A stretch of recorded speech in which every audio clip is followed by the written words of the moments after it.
સુરત શહેરના પાંડેસરા વિસ્તારમાં ખાખીની દાદાગીરીનો વધુ એક કાળો કિસ્સો પ્રકાશમાં આવ્યો। ઘટનાની માહિતી મુજબ પાંડેસરામાં રહેતા શ્યામ સાહેબરાવ આહિરને રવિવારે તેની પત્ની સાથે બાળકોની બાબતે બોલાચાલી થઈ અને ઝઘડો થયો। પત્નીએ પોલીસની મદદ લેવા 112 નંબર પર કોલ કર્યો।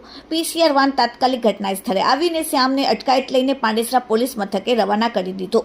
પત્નીને અંદાજો પણ નહોતો કે મદદ માટે બોલાવેલો પોલીસ તેના પતિની આવી હાલત કરશે।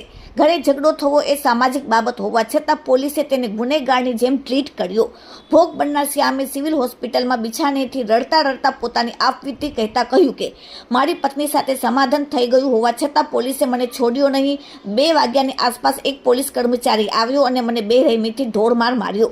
થાક્યો એટલે બીજો પોલીસ કર્મચારી આવ્યો, એને પણ મને ઢોરમાર માર્યો। શ્યામના જણાવ્યા અનુસાર તે પહેલીવાર પોલીસ સ્ટેશન ગયો હોવાથી કોઈના નામ જાણતો નથી, પરંતુ 2 પોલીસ કર્મચારીઓ દ્વારા તેમને માર મારવામાં આવ્યો। તેમણે આક્ષેપ કર્યો છે કે ગેરકાયદેસર રીતે લોકઅપમાં પૂરી રાખ્યો અને વહેલી સવારે 4 વાગ્યા સુધી તેને ટોર્ચર કરવામાં આવ્યું। પોલીસ કસ્ટડીમાં શારીરિક હિંસા પર સુપ્રીમ કોર્ટના કડક નિર્દેશ હોવા છતાં પાંડેસરા પોલીસે કાયદાના ચીથરા ઉડાવ્યા છે। યુવકને ગંભીર હાલતમાં સુરતની સિવિલ હોસ્પિટલમાં દાખલ કરવામાં આવ્યો। હોસ્પિટલમાં પરિવારજનો અને સ્થાનિક સમર્થકો મોટી સંખ્યામાં ઉમટી પડ્યા હતા અને ભારે સૂત્રોચ્ચારો કર્યા। સાથે જવાબદાર પોલીસ કર્મચારીઓ બંને સામે એફઆઈઆર દાખલ કરવામાં આવે અને તેને સસ્પેન્ડ કરવામાં આવે તેવી માંગણી કરવામાં આવી। હવે તબીબો દ્વારા યુવકનું મેડિકલ પરીક્ષણ કરવામાં આવ્યું છે, જેના રિપોર્ટ આવવાના બાકી છે।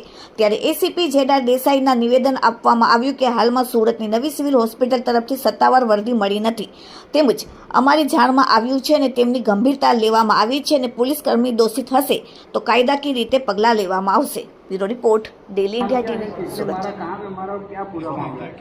श्याम साहेबराव आहिर बराबर। रात को बच्चे की वजह से बीबी का और मेरा झगड़ा हो गया।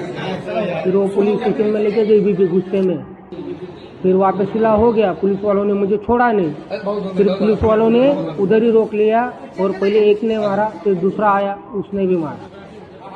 मारा और कहाँ पे मारा? बम पे मारा, पीठ पे मारा और हाथ पे भी मारा। किस बात पे लेकर झगड़ा हुआ बीवी के साथ? बच्चे के वजह से। कितने बजे ये घटना तो हुआ 11 साढ़े 11 बजे हुआ था। पुलिस वाला भी कब पड़ा? शनिवार दोपहर 4 बजे छोड़ा। वो भी कोर्ट में लेके जाने वाले थे, लेकिन गाड़ी में पैसा ले लिया। 600 रुपये लिया, 1000 रुपये मांग रहे थे। 600 रुपये लिया, मेरे पास पैसा नहीं था। फिर मेरी बीबी आई, 600 रुपये उसने दिया, फिर आधे रास्ते में छोड़ दिया, कोर्ट नहीं लेके गया।